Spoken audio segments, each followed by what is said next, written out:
नमस्कार दर्शक बंधु आसतु जानू आज किसी बड़ खबर पर टॉप न्यूज ऊपर नजर पकाइबा। चाषी खुशी खबर जो चाषी अपेक्षा करते से खबर एवं आपण सामना को आसी जाइए। सरकार कौन घोषणा एणिक अपेक्षा करने को पड़ोनी चाषी अकाउंट को आसो टंका।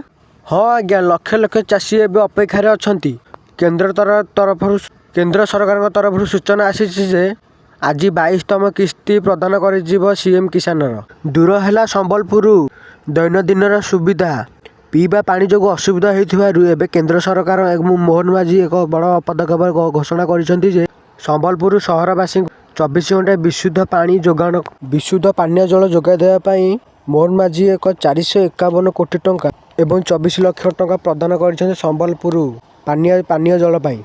भारत में लक्ष लक्ष चाकरी करिसेंती प्रति मासरे सेमानकर पीएफ कटाणा होउछि एवं से पीएफ अकाउंट रे जो मानकर पीएफ कटुची से पैसा एबे जो मानकर 1 गुणा थिला से पैसा एबे से मानकर 5 गुणा हो जिवो बोली सरकार कहिसेंती जे पीएफ अकाउंट वालाकर बड़ सफलता घोषणा कले सरकार एवं गुरुत्वपूर्ण कवर सह सुरक्षा करिसेंती सरकार।